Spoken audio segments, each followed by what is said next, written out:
Olá, pessoal, sejam bem-vindos ao canal Paixanalyticum. Hoje estamos aqui em mais um episódio da oficina de psicanálise criativa, com o depoimento da Gisele, religiosos perseguidos no percurso psicanalítico, a Gisele Rocha, que gentilmente vai nos trazer aí uma experiência dela em instituições psicanalíticas, ou mais de uma experiência de sabores aí que ela teve, né, por ser da Igreja Adventista, vai contar aí algumas impressões, né, da reação de psicanalistas frente à adesão dela à igreja e como que a gente pode pensar esse mal-estar.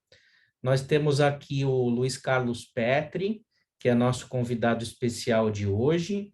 Depois ele vai tecer algumas considerações e, após a fala dele, a gente vai abrir para as colocações dos demais participantes aqui da oficina.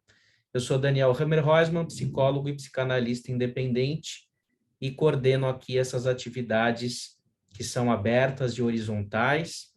Quem quiser trocar figurinha com a gente, vir aqui conversar, as portas estão abertas. Então, Gisele, bem-vinda, passo a palavra a você. Obrigada, bom dia. Primeiramente, eu gostaria de agradecer ao Daniel por esse espaço tão importante, né, de interlocução, que a gente pode estar testemunhando, né, do nosso percurso psicanalítico. E meu nome é Gisele, eu tenho 49 anos, sou professora de inglês e eu me ingressei no estudo da psicanálise em 2018. Então, digamos que eu sou uma neófita, né? A gente usa esse termo assim, biblicamente, né, mas também na questão da introdução, né, do estudo, né, da psicanálise. Então, em 2018, eu ingressei numa escola de psicanálise aqui em Belo Horizonte e foi assim, amor à primeira vista. Foi muito bom o ingresso nessa instituição e as aulas eram apaixonantes e eu realmente fiquei num caso de amor com a psicanálise, né. E foi muito bom até começar a proposta de me oferecer o atendimento. Ou seja, eu comecei a receber proposta para atender pessoas fora do Brasil, pelo fato de falar inglês. Por quê? Porque eu decidi sair da instituição. Essa instituição, começou a me dar um pouco de insegurança de permanecer lá. Porque era totalmente centralizada em uma pessoa. Então tinha um corpo, um conselho, tinha um corpo, de pessoas ali que estavam atendendo aquela escola, só que toda decisão ficava em torno de uma única pessoa. E essa pessoa, ela fazia com que todos os psicanalistas da instituição estivessem atrelados a ela de alguma outra forma. Até mesmo o aluguel das salas de atendimento, você repassava para ela alguma parte do aluguel. E eu achei aquilo muito estranho. Então, quando eu decidi, sair, me desligar da instituição, foi quando ela fez essa proposta. Falou: "Não, você não pode sair, porque você vai atender pessoas fora do Brasil e tal". E fez uma live comigo e começou a me chamar de doutora. Eu não sou doutora ainda, e ela começou a me chamar de doutora, Gisele, e aquela situação me incomodou muito, porque eu não podia me arrogar daquele título que eu não possuía. E isso começou, né, deu um clique e eu comecei a questionar algumas coisas na instituição. Aí eu passei por dificuldades para sair da instituição, né. Inclusive telefonemas, assim, de maneira muito agressiva, com palavras. Aí eu realmente me desliguei, foi difícil, e fiquei, assim, à procura de uma instituição séria. Eu pensei: "Essa instituição, ela será séria?". Procurei no Google as referências e tal. Aí lá eu encontrei que esse nome da instituição tinha aula de manicure, de barbearia, uma série de coisas, e que também oferecia consultórios de psicólogo.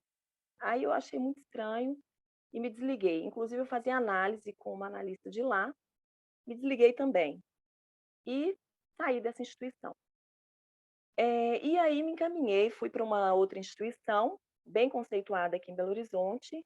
As professoras são catedráticas, são professoras universitárias, E eu pensei: "Agora eu estou numa instituição séria, que eu vou poder continuar meus estudos, em psicanálise, meu percurso". Porém, na entrevista, porque a gente tinha que fazer todo um processo para ingressar na instituição, na entrevista, a professora que me entrevistou, ela leu a redação que eu havia feito e, na redação, eu me identifiquei como uma mulher cristã, que pertencia a uma igreja, que tinha um trabalho de ajuda humanitária e que eu gostaria de estar atendendo pessoas na instituição a qual eu pertenço, religiosa, e que o estudo da psicanálise seria de grande valia para mim. E isso foi o início, né. Ela na entrevista, ela me questionou, ela perguntou para mim: "Olha, Gisele, eu vi aqui que você pertence à igreja adventista. O que que você pretende com a psicanálise?". Aí eu já achei aquela pergunta de um teor, assim, estranho. Aí eu perguntei para ela: "Por que eu sendo adventista, sendo cristã, uma religião judaico-cristã, eu não posso ser psicanalista?". Ela falou: "Não, não é que você não pode, mas você vai ter grandes dificuldades". Aí eu falei: "Por que eu que teria grandes dificuldades?". "Porque a psicanálise vai chocar com seus princípios". Eu falei: "Não, eu já andei lendo algumas coisas e isso não vai fazer diferença nas minhas convicções. Eu permaneço com as minhas convicções". Ela: "Não, tudo bem, mas vamos ver se a escola vai te aceitar, porque eu não sei se vai, preencher as suas expectativas, né, corresponder às suas expectativas". Eu falei: "Não, mas aí é uma questão minha". Aí então a entrevista ficou um pouquinho tensa, né.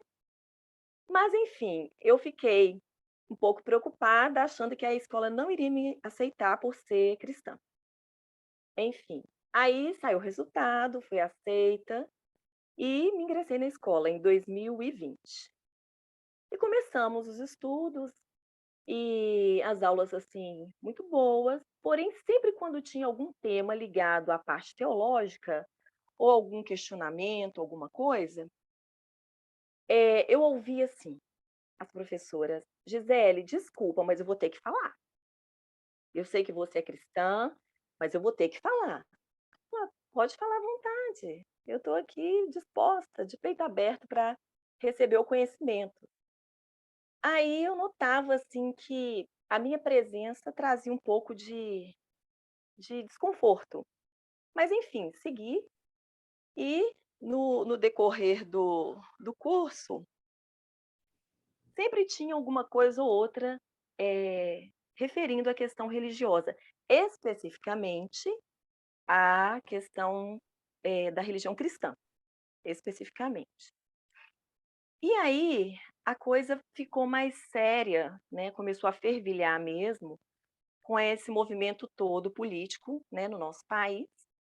E quando foi, em outubro, o primeiro turno, o resultado do primeiro turno, a professora colocou um post lá no grupo de WhatsApp, e esse post ele falou da seguinte forma, eu me lembro algumas coisas: o Brasil está assim, evangélico, racista, fascista, homofóbico, elitista e mais umas coisas lá".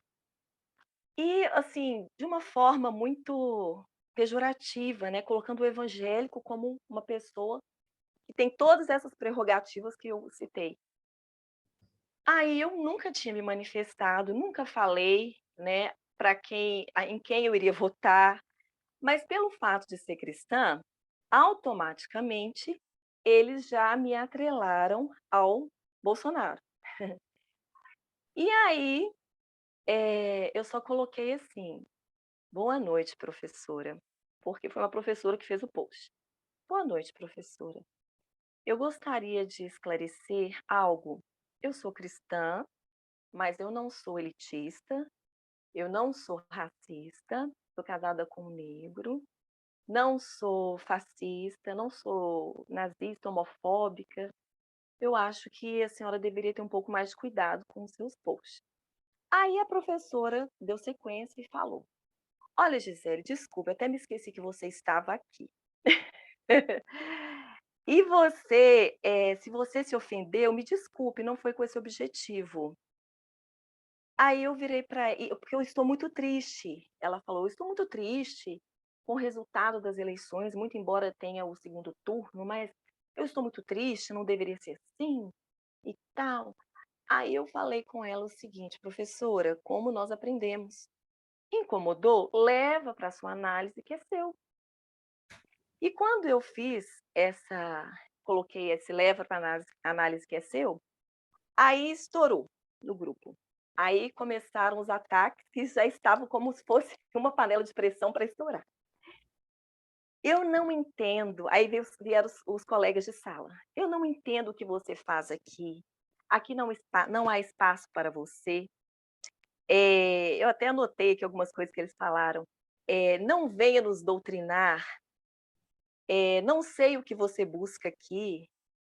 Você pode ser até cristã, mas você tem que ser como a Marina Silva, que ela é esquerdista, mas ela é cristã, porque ela é sensata. A censura não vai nos atingir". Aí, por fim, me chamaram de Joana d'Arc. Me falaram: "Que dia, Joana d'Arc, que você vai ser queimada?". E colocaram lá, né, risos.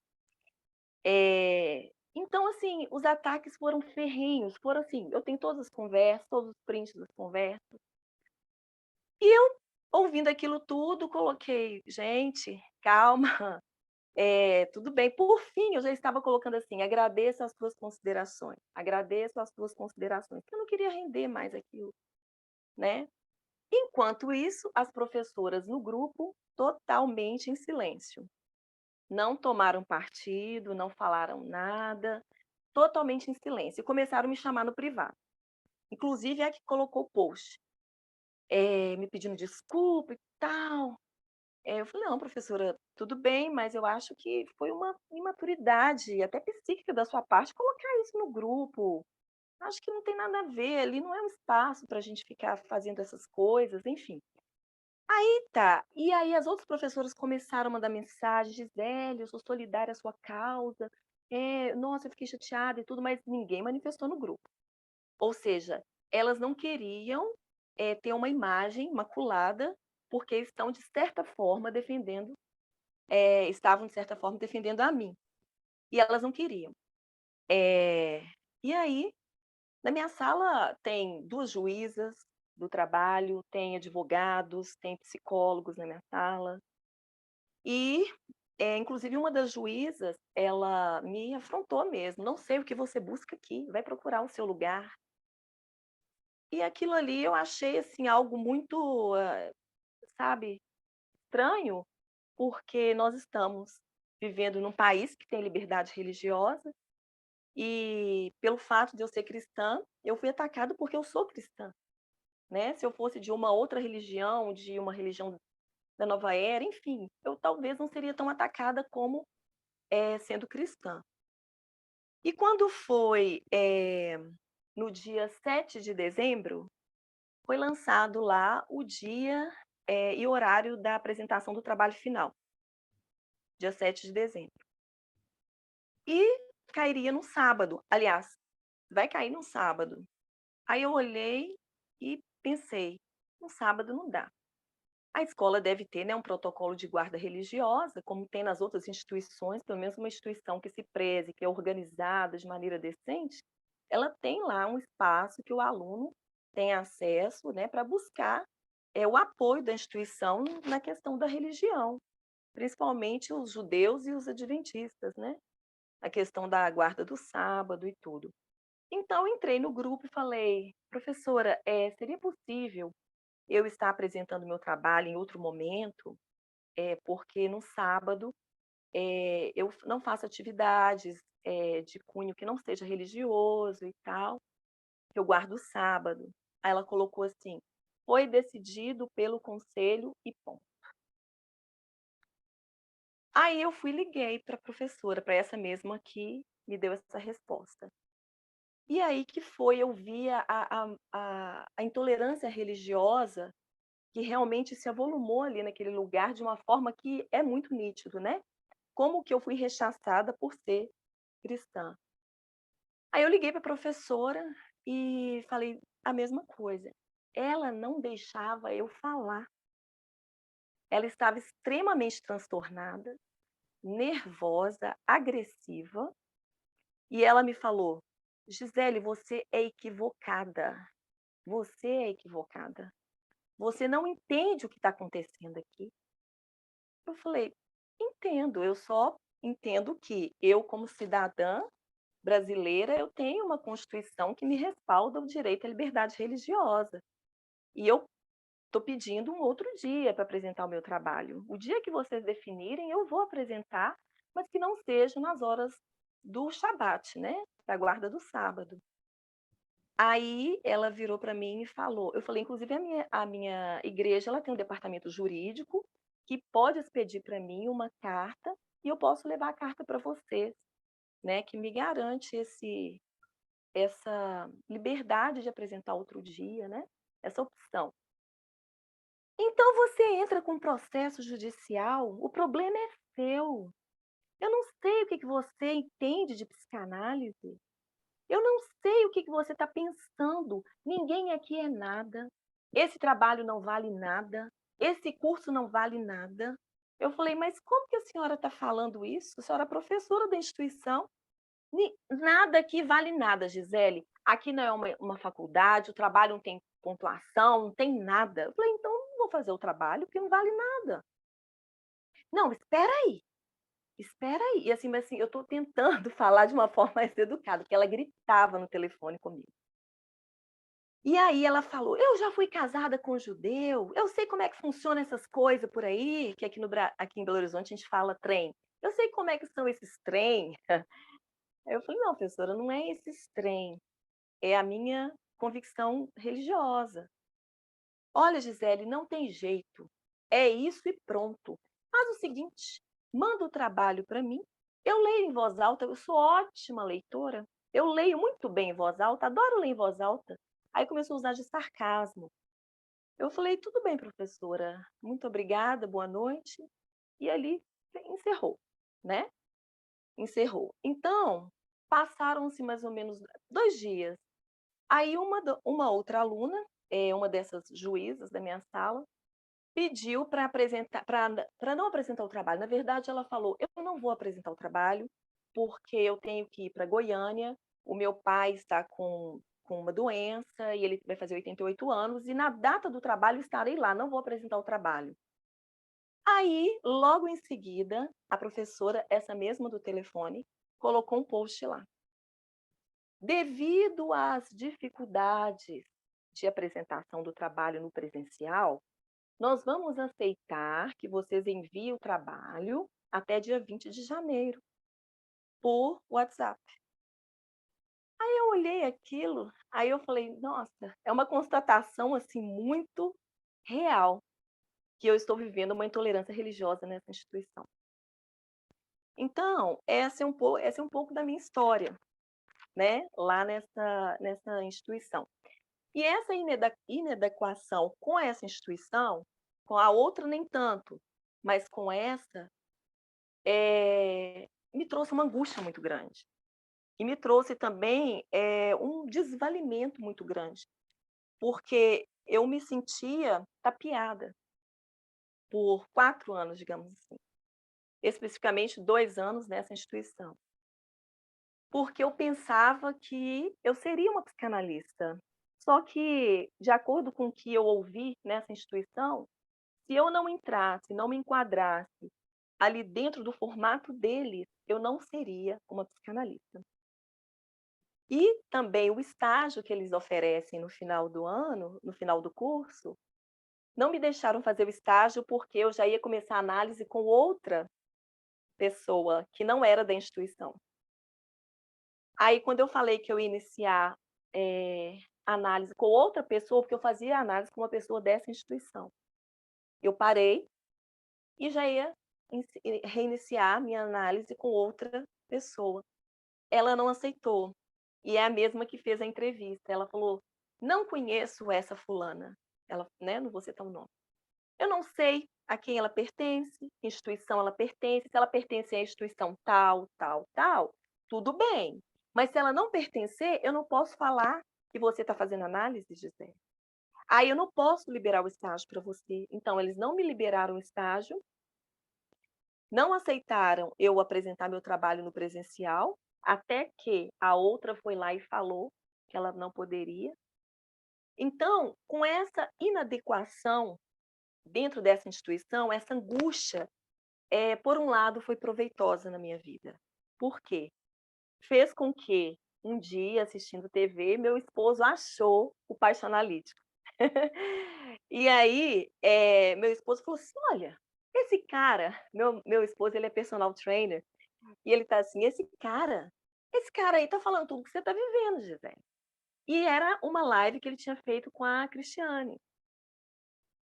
Aí eu falei assim, gente, tem uma luz no fim do túnel. Que bom, eu vou procurar esse pessoal. Aí mandei mensagem no Instagram para a Cristiane.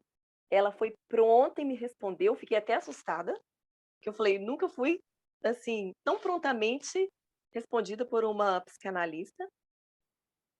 E aí já marcamos uma entrevista. A Cris conversou comigo mais ou menos uns 50 minutos.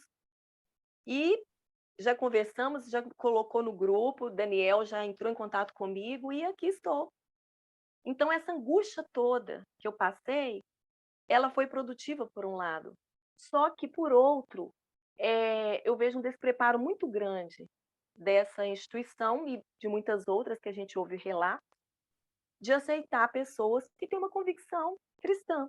Eu falei especificamente cristã porque eu fui perseguida lá por causa do cristianismo, né? Então, eu me lembrei até de uma poesia de um cantor, Raul Seixas, que é o Requiem para uma Flor, eu não sei se vocês conhecem, que ele fala que os pequenos girassóis são os que mostram a cara. E as grandes montanhas, enormes montanhas, nada falam. Então, eu deixo esse pensamento para vocês fazerem inferências e a gente discutir até posteriormente a respeito dessa poesia. Então, eu vejo isso na psicanálise, sabe? Esse grupo aqui são pequenos girassóis que mostram a cara, né? E eu, assim, me considero um pequeno girassol também, que mostrei minha cara lá, assim, destemidamente. E é isso, é um pouco da minha história que eu deixo para vocês aqui. Legal, Gisele. Acho que, independentemente do debate que vai se seguir, a tua fala já fala por si mesma, né? Não precisaria nem de comentários, né? Já tem força, muita força, né, para ser Que auto bom, Denise. a mensagem disso. Obrigado pelo teu depoimento. Agora eu Eu passo que a agradeço. palavra. Oi? Pode falar, Gisele. Eu que agradeço. Eu que agradeço. Agora eu passo a palavra para o Luiz Carlos Petri, que é o nosso convidado de hoje. Bem-vindo, Luiz. Oi, Daniel. Olá, colegas. É um grande prazer estar aqui. Eu também sou amigo do Fábio Bertolozzi e conheci a Cristina Ricci, Cristiane. a Cristiane Ricci, desculpe, né? Que inclusive tem o sobrenome igual ao de um colega meu, o Rudá Ricci, com o qual eu escrevi uma obra que eu gostaria de sugerir para vocês.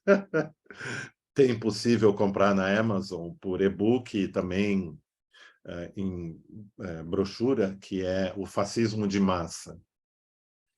É uma reflexão que trabalha com a psicanálise, a semiótica, a filosofia, a partir de um ponto de vista da escola de Frankfurt, adorniana, especificamente.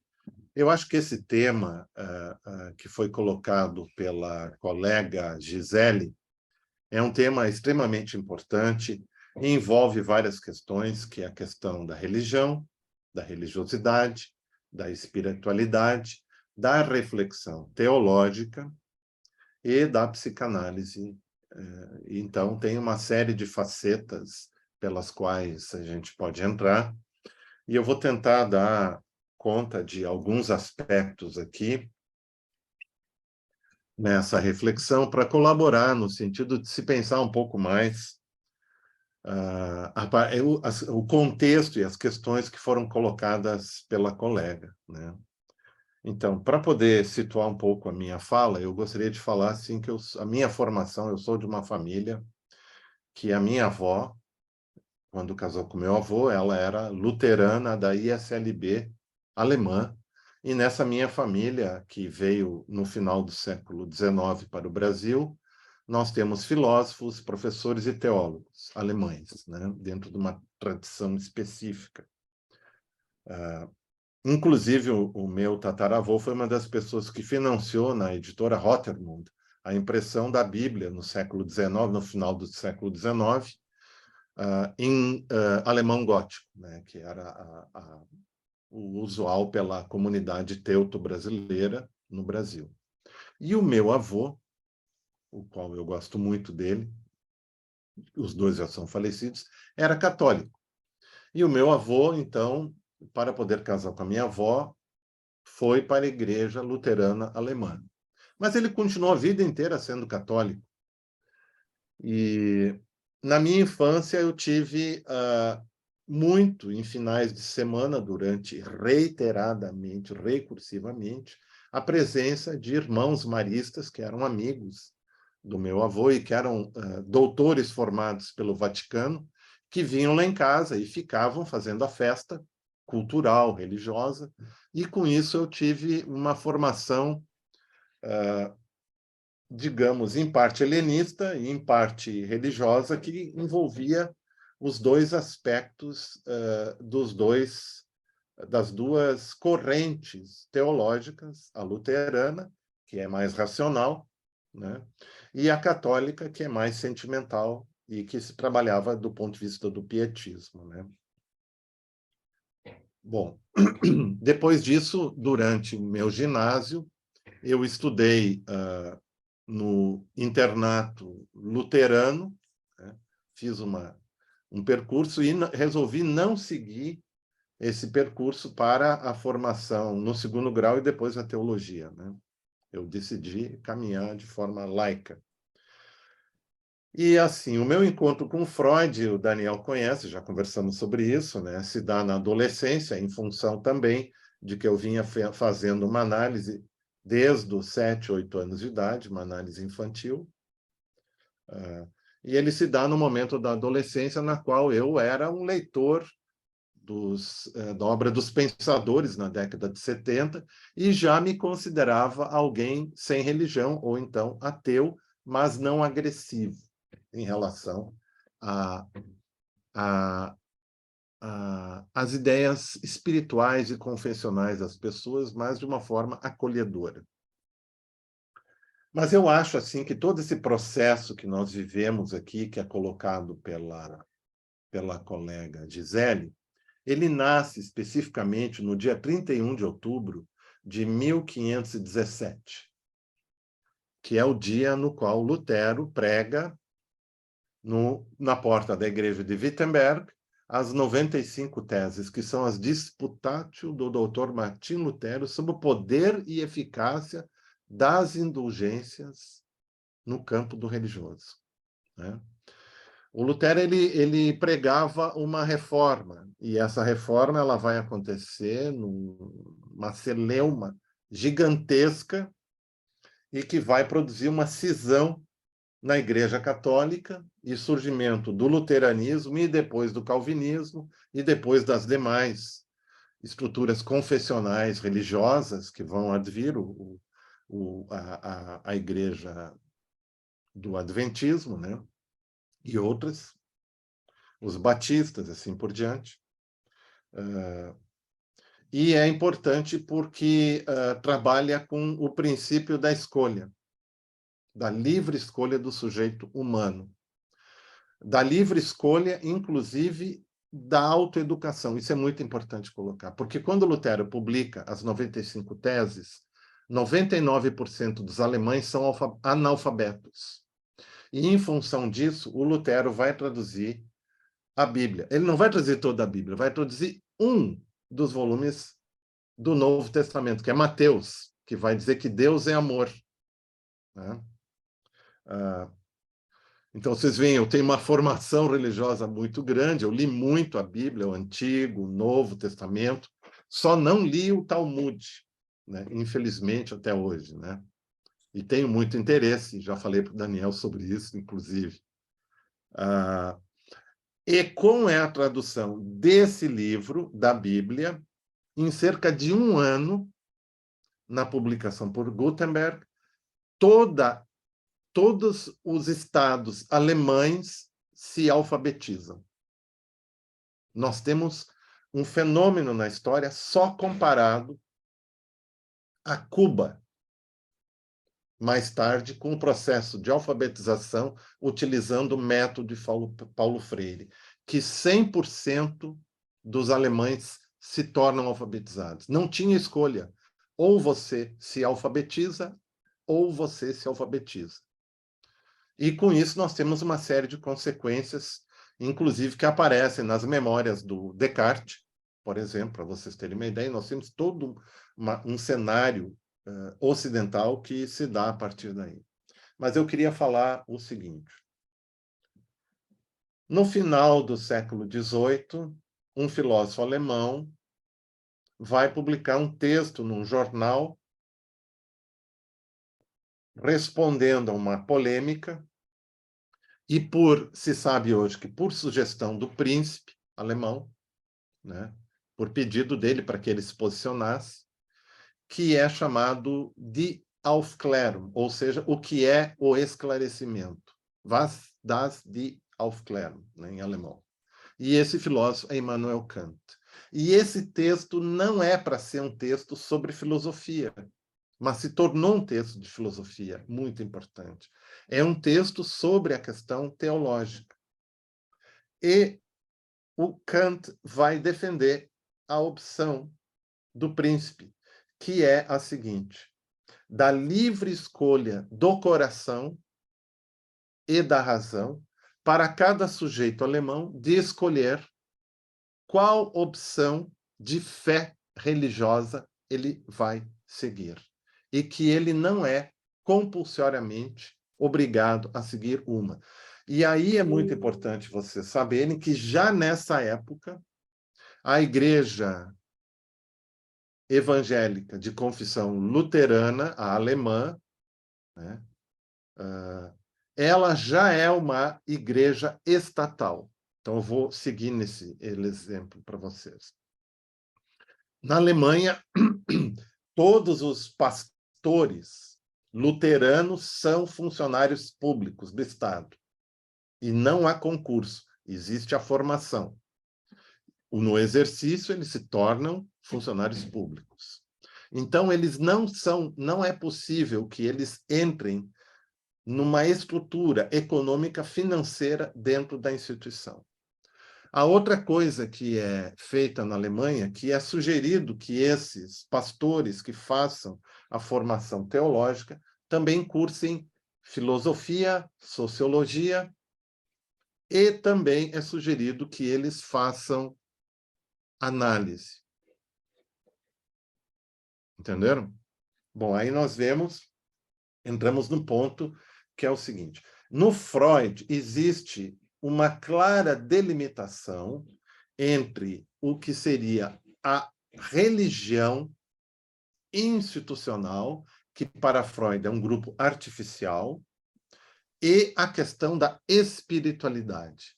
E é por isso, e nesse campo segundo, é que vai se sustentar o diálogo dele, não só com Oscar Pfister, mas também com Romain Rolland e outros. Né? Então, há uma diferença entre a ideia da religião institucional e os elementos que são colocados aí, e a questão da espiritualidade humana. E é importante observar, porque se vocês forem ler, eu não estou querendo dizer que vocês não leram ou qualquer coisa, mas é uma metáfora de retórica, né? Quando a gente vai pegar o texto, a psicologia, a psicopatologia da vida cotidiana, nós temos um último capítulo sobre o animismo. E o Freud, determinismo, crenças e acaso. Né? E o Freud vai trabalhar a importância desse animismo para a formação psíquica e subjetiva do ser humano. E é dentro dessa ideia do animismo que Freud considera extremamente importante, dentro da nossa vida, e que sempre vai continuar vivo em nós, que o Freud vai encaminhar a sua discussão da questão da espiritualidade, né? Então, se a gente fosse trabalhar de uma forma tchuca, como se diz, agressiva, e quando olharia uma criança falando com o seu cachorrinho como se fosse um ser, nós iríamos fazer uma crítica, quando, na realidade, isso é algo existente, né? E o próprio Freud, no final da vida, vai dizer que os mamíferos superiores, para vocês terem uma ideia, possuem também um ego desenvolvido. E ele aprende isso com os cachorros dele, os chow-chow, né? Para vocês terem uma ideia. E se eles têm um ego, eles vão ter também todas as funções que o ego tem, menos a fala. Mas eles nos entendem, não é verdade? Então eles param, e a etologia mostra isso, num determinado momento do desenvolvimento do ego. Bom, então eu quero dizer para vocês que existe um grande abismo entre a questão institucional religiosa e agora uma coisa importante, e a reflexão teológica. E no meio disso está a psicanálise. Para vocês terem uma ideia, que eu estou fazendo uma referência a um teólogo alemão muito importante, luterano, chamado Bultmann, né? Que era amigo do Martin Heidegger, que também era formado em teologia católica, no caso. O Bultmann é luterano, né? E o Bultmann é o responsável, ele é muito odiado pelos evangélicos em geral. Eu estou falando em geral, não estou colocando os batistas e também, de certo modo, algumas correntes adventistas. Ele é muito odiado pelos evangélicos em geral, porque ele é dito que ele promove uma desmitologização da Bíblia. Ele faz uma reflexão teológica que é bem típica alemã, racional, né, sobre essa questão, né? Agora, eu gostaria de colocar para vocês um outro aspecto que eu acho que é importante colocar, que é o seguinte. Em resposta ao Lutero, para vocês terem uma ideia, surge um movimento e uma companhia na Igreja Católica, que é a Companhia de Jesus, que foi construída e organizada para combater a Reforma, que são os jesuítas. E em processo de 400 anos, 500, 400 anos, 500, vamos dizer, os jesuítas, no seu aspecto majoritário, aderem à psicanálise. O número de jesuítas que fez análise e faz formação em psicanálise é gigantesco. Meus professores na universidade, o meu reitor, eu estudei na Unicinos, no Rio Grande do Sul, é uma universidade jesuíta, eram todos psicanalizados, fizeram psicanálise, defendiam a psicanálise, e alguns eram psicanalistas, e tinham sido meus professores, alguns eram ex-jesuítas, mas vocês sabem, não existe ex-jesuíta, uma vez jesuíta, sempre jesuíta, é aquela famosa piada, né? E é verdade, né? Tanto é que o primeiro seminário do Lacan que eu ganhei em francês foi de um professor meu jesuíta, que dava uma disciplina na graduação e foi para o Canadá durante as férias e comprou o seminário em francês da edição Piranha e me trouxe e me deu de presente, querendo estimular a minha leitura, isso em 1982, né? Do Lacan, né? Esse abismo e essa opção dos jesuítas, para vocês terem uma ideia, Michel de Certeau, que é um autor lido por muita gente, era um jesuíta, foi analisado, tem formação em psicanálise, e era amigo do Lacan, e era lacaniano, né? Wilhelm Richardson, né, famoso por estudar as relações entre Heidegger e Lacan, que inclusive eu tive o privilégio, junto com o Ernildo Stein e o Gisélico Loparic, de trazer para o Brasil, tanto no Rio Grande do Sul quanto na PUC em São Paulo, é jesuíta, fez psicanálise, era psicanalista, heideggeriano e trabalhava Lacan, né? Bom, por que que os teólogos alemães são incentivados, dentro do luteranismo, a fazerem análise? Eles são incentivados a fazerem análise por vários motivos. Porque a análise faz bem para todo mundo, como se diz, né? Aquela coisa, né? Mas também porque a opção teológica, confessional, exige muito do sujeito que vai ser um pastor, porque ele vai cuidar de um rebanho, como se diz, né? E nesse processo ele pode perder-se e perder a noção das coisas. E a psicanálise pode ajudar ele a se autocentrar dentro daquilo que é chamado, no luteranismo, como vocação, né? É um conceito que é utilizado, né? Que uma vocação que atende a um chamado, né? Etc. E tal. E nesse processo, muitos teólogos acabam também incorporando aquilo que Freud vai chamar psicoterapia psicanalítica, aonde junta o ouro da psicanálise com o bronze da psicoterapia, no trabalho comunitário deles e no trabalho na comunidade, no atendimento, das entrevistas, das conversas com os seus fiéis da comunidade que estão em sofrimento por algum motivo, né? Em relação a isso, eu mesmo sendo ateu, né, mesmo sendo respeitoso, trabalhei durante muitos anos na comunidade evangélica luterana da cidade de Novo Hamburgo, com 2 tipos de grupos com os fiéis. E mantive estágio de psicologia clínica da universidade nesses 2 grupos. Um era um atendimento de acolhimento aos enlutados, a comunidade de pessoas que eram enlutadas, que tinham perdido entes queridos e sofriam, né? E outro era um grupo terapêutico para pessoas que estavam em sofrimento psíquico geral, né? Etc., né? E que ajudava a encaminhar para alguma situação de vida, uma melhora, uma psicoterapia de grupo, né?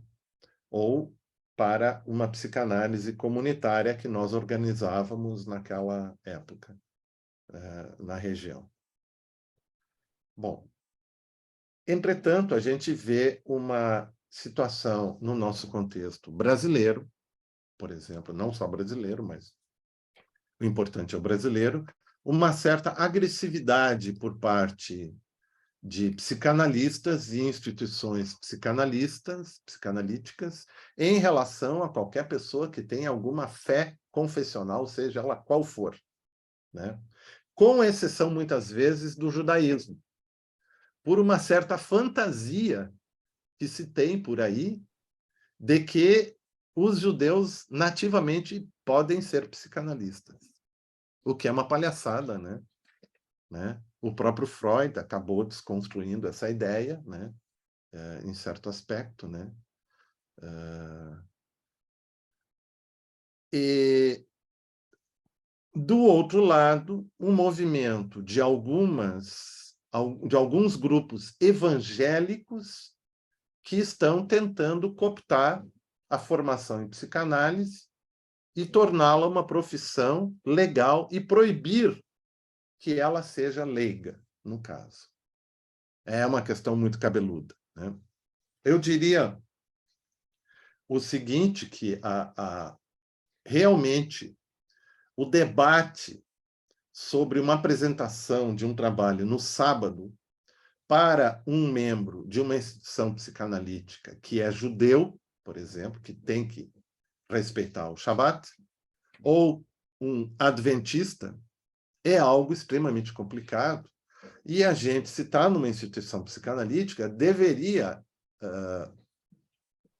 tentar processar isso de uma forma mais lúcida, né? De uma forma mais acolhedora. Porque, assim como nós temos uma demanda institucional de uma apresentação de trabalho, Também, do outro lado, nós temos outras demandas internas aos sujeitos que nós temos obrigação de respeitar, né? Além do fato de que, como a gente sabe, é legal, já é uma questão legal isso, né? O direito legal ao sábado, em aulas, apresentações, etc., né? E por isso que o Brasil não coloca nunca a eleição municipal, estadual e federal no sábado. Vocês sabiam? Pode colocar em qualquer dia da semana, mas preferencialmente põe no domingo, né? Mas nunca no sábado. Bom, eu acho que o debate entre a questão da espiritualidade e a psicanálise é muito frutífero, né? Ele pode nos levar a muitos aspectos muito interessantes, né?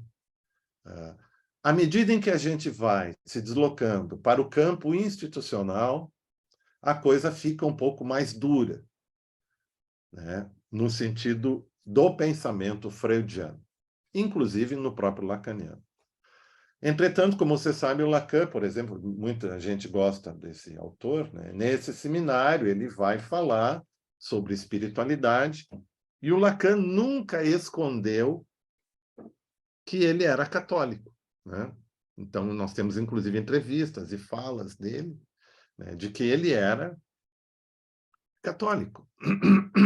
E por isso que ele vai utilizar referências aos santos católicos. Para vocês terem uma ideia, o Lacan cita uma vez Lutero na obra dele, que é no Seminário 7, e foi retirado pelo Jacques Alain Miller na publicação oficial, com o consentimento do Lacan. E é uma expressão muito simples, que ele vai dizer que Lutero, quando chega na dieta de Worms, que ele estava diante do cadafalso, ele para e diz: "Aqui estou, Senhor", que é uma frase que prenuncia, inclusive, um ponto de entrada ou não na psicose, né? Isso seria uma discussão muito, muito frutífera e importante. O que eu teria a dizer como psicanalista da velha guarda hoje, né, para vocês é o seguinte: eu lamento muito que os colegas tenham feito isso, tenham dito isso. Eu participo de um grupo de psicanalistas no WhatsApp, que é um grupo muito colorido, polissêmico, poliidentitário, polirreligioso. Tem discussões de Umbanda, apoiando qualquer perspectiva de fé e religião das pessoas, né? E eu estou lá, né, a convite do Antônio Quinet, que é um amigo meu, né? E é uma coisa muito interessante, é um grupo que tem uma grande abertura, né? Eu gostaria que as instituições aprendessem essa abertura.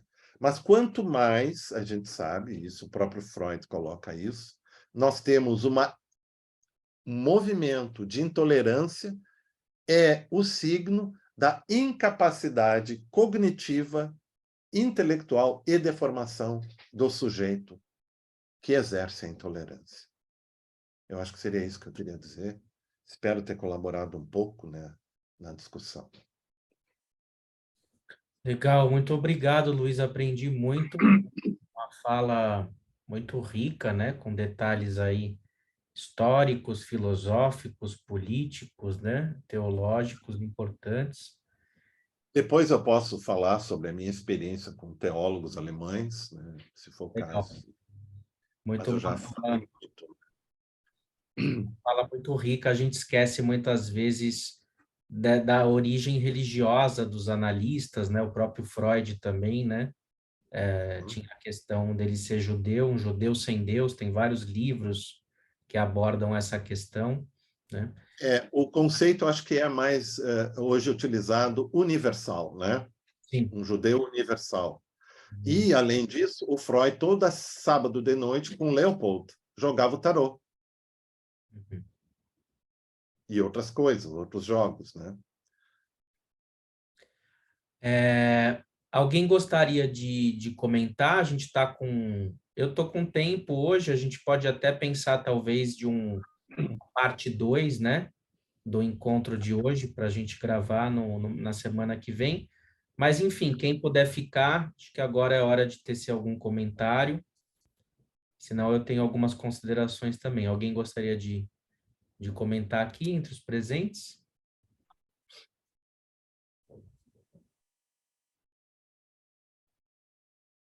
Não? Por enquanto, não?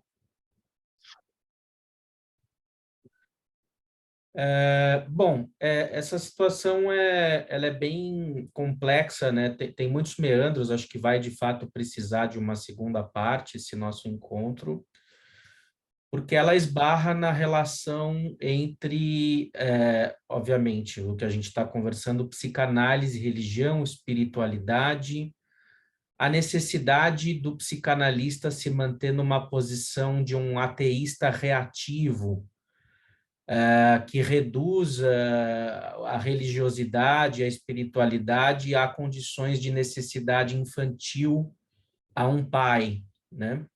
É muito comum, né, na história da psicanálise, eu mesmo já presenciei e já exerci esse lugar de descrédito, né, de demérito de religiões e religiosos, confesso a vocês, né, por uma questão de identidade de massa, né? Existe uma certa identidade psicanalítica que é pregada, né, que vem da posição do Freud, de uma certa imitação da posição, do que seria supostamente a posição do Freud, embora hajam muitos meandros, ela é mais complexa do que isso, eu acredito, mas um certo clichê, uma certa superficialidade, o Freud, ele é um cientista iluminista, né, que no seu intuito de desbravar a ciência, né, de usar a visão de mundo da ciência, a Weltanschauung, né, da ciência, vai ultrapassar o infantilismo do pensamento religioso, né?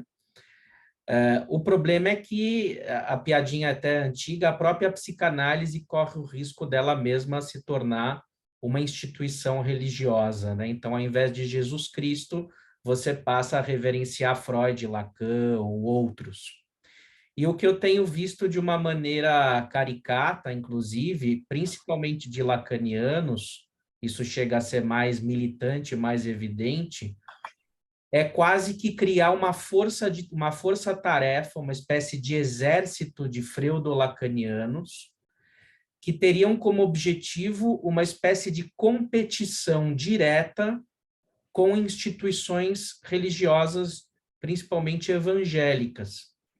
Ou seja, se naquela região existem 5 igrejas evangélicas, eles estão colonizando as pessoas, nós vamos criar 10 instituições freudolacanianas. Ou seja, como se o freudolacanismo e o seu ateísmo, né, a sua crítica à crença em Jesus ou entidades espirituais maiores, pudesse ser uma alternativa à altura, né, às clássicas religiões, o que, a meu ver, é um absurdo, é um equívoco brutal, porque é uma guerra em espelho, é uma guerra de mercado. A psicanálise não deve ter essa pretensão, né? Não deve ter nem essa pretensão e não chegaria nem perto de conseguir efetivamente algum tipo de alcance, mas mesmo se tivesse esse alcance, deveria abdicar a isso, porque isso seria, sim, uma forma de poder colonizatório, e as pessoas têm as suas razões psíquicas, sociais, históricas, né, para terem as suas crenças e as suas filiações religiosas. Eu acho que também tem um contexto político brasileiro, em que há um fenômeno de massa mais amplo, em que certas categorias, entre aspas, de pessoas não são escutadas e são vistas a partir de uma lógica de massa, né? Então, como tem esse ódio circulando, então a pessoa diz que é cristã, imediatamente ela é associada a uma figura de um político, ela não é escutada, não é vista, ou seja, então não é psicanalítico, aí o próprio psicanalista está numa lógica identitária de massa, então por isso que não é psicanálise, né, é uma outra coisa, e isso precisa ser lido. Então o que a gente está fazendo aqui não é uma fofoca é sim uma leitura de sintoma, né? Tanto é que a gente não cita nomes de pessoas e instituições, porque isso está presente potencialmente em todos os psicanalistas, em outras pessoas também, tá? Mas, infelizmente, nessa situação, a gente viu quase que uma inquisição freudo-lacaniana, né, a uma religiosa. Então, os psicanalistas acabam fazendo tudo aquilo que eles criticam do que seria uma forma de poder religioso fascistoide, eles também vão lá e fazem, né? Então, é muito importante que o psicanalista abdique dessa reatividade, né, que é tão comum no ser humano, para ele curar o mal, né, do qual ele mesmo padece também. O mal não está só no outro, também está nele mesmo. E é isso que eu acho que essa história da Gisele nos revela hoje. Pode falar, Luiz. Levantou a mão de novo. Eu acho que tem algumas questões importantes aí que você está colocando, e eu gostaria só de...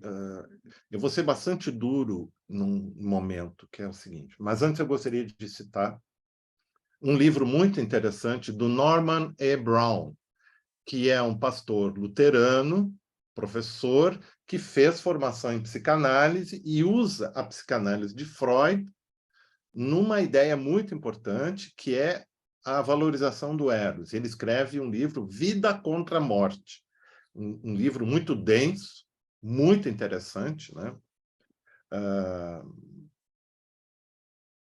Mas eu gostaria de enfocar a questão do ateísmo, né? Um pouco assim. Se atribui o ateísmo a Marx ou Nietzsche, mas Marx, para vocês terem uma ideia. O livro de cabeceira do Marx era a Bíblia. Ele deixava do lado da cama e ele lia. O Marx é filho de pastor luterano. Quando Marx vai dizer que a religião é ópio do povo, ele está falando institucionalmente, e o que a gente hoje consegue ler como fenômeno de massa e como fenômeno institucional. Nos textos posteriores, o Marx tem escritos onde ele vai falar que no futuro socialismo e comunismo, o homem e a mulher vão poder trabalhar no desenvolvimento mais profundo de sua espiritualidade, de sua cultura e de sua sexualidade. E novas formas de vida poderiam vir a ser encontradas, né? Então, nós temos, por isso, desse modo, muitos marxistas que são pessoas que têm uma fé religiosa. Isso não elimina essa possibilidade. Paulo Freire é um deles. Bom, Paulo Freire não é marxista. O pessoal diz que Paulo Freire é marxista, comunista. Ele não é. Mas o pensamento dele caminha humanisticamente junto com o que nós chamamos que é a esquerda, que é humanista, né, no caso. Então, quando a gente age de modo chulo, nós estamos realmente produzindo o fim da picada, né? Como se diz, né? Então, quando eu falei dos católicos, a gente tem um número de pastores batistas, principalmente da tradição europeia, no caso, tá? Porque os batistas vêm ou dos Estados Unidos, né? um grupo, ou da Suécia, da norte da Holanda, Alemanha, mas mais Suécia. O número de pastores batistas que vêm de lá e que vão formados no Seminário Teológico Batista e vão fazer análise, se tornam psicanalistas, é muito grande. Eu conheço alguns, né? Então, isso é uma questão a ser considerada. Eu acho que, realmente, esse jihad, como a gente diz, a guerra santa de alguns psicanalistas em prol de um ateísmo, ela é uma coisa infantil e um animismo reverso, né? Porque, assim, o pai é importante, né? Eu, por exemplo, nunca tive conflito com meu pai, né? Não tive crise de adolescência, né? E gosto dele, tenho saudade dele, aquela coisa, etc. Agradeço por tudo que ele me fez, né? Eu fui criado pelo meu avô, né? Então, quando eu falo do meu pai, eu falo do meu avô, no caso, né? Então, eu acho que a gente realmente deveria poder ter um espaço, na realidade, para discutir, Daniel, o horizonte da questão da espiritualidade e sair um pouco fora dessa questão da perspectiva institucional, Sim, mas porque essa perspectiva é que é dura para a gente. Mas, por outro lado, também, no caso, a Gisele pertence a uma instituição, nós temos pessoas aqui na oficina, na psicanálise, que... Eu falei da religião como instituição, não da instituição psicanalítica. Essa tem que ser discutida e nós temos que criticar esses excessos, esses desvios, essa coisa estranha que invade, né? Mas as instituições, elas existem e me parece que sempre vão existir em alguma medida, elas têm uma função, sejam as religiosas, as psicanalíticas, né? Então, assim, novamente, o nosso objetivo aqui não é destruir nada, né? E simplesmente botar as cartas na mesa, falar às claras o que está acontecendo, que há assim, uma máquina de excomunhão, de preconceito, massificada, que não permite a escuta, que reduplica formas de Concordo. intolerância, né? E que eu particularmente acho que aí a gente pode seguir num próximo encontro, né? Que é pensar o que é o ateísmo, da onde ele vem. Acho que, de fato, ele é uma reatividade a séculos de dominação das instituições religiosas ao ser humano, vem de uma fúria, né? E, de alguma maneira, a gente sabe que existem alianças políticas das religiões e também da psicanálise, né? Com determinadas formas de enxergar o mundo. Então, isso também não é isento, né? Ninguém é neutro. Bom, então, pessoal, gostaria de agradecer a presença de todos. A discussão ela ficou bastante acalorada, muita gente queria falar, mas a gente está com tempo reduzido, então sigamos aí com novos desdobramentos da conversa de hoje, numa parte 2, ligados em breve aí no canal Paixão Analítico, e quem quiser entrar em contato com a gente, deixem os seus comentários, mandam um e-mail, paixonalítico@gmail.com, venham dialogar conosco, quem tiver também outras versões, vai agregar também, porque a gente não está dizendo também que somos donos da verdade, nada disso é monolítico, a gente está trazendo à tona um sofrimento de uma colega que a gente respeita, que a gente acolhe, nas diferenças, mas não é por isso que ela vai deixar de estar aqui conosco, tá bom? Então, obrigado, Luiz, pela presença especial, obrigado, Gisele, por trazer o teu depoimento. E nos vemos em breve aí com novos desdobramentos aqui da oficina. Um abraço.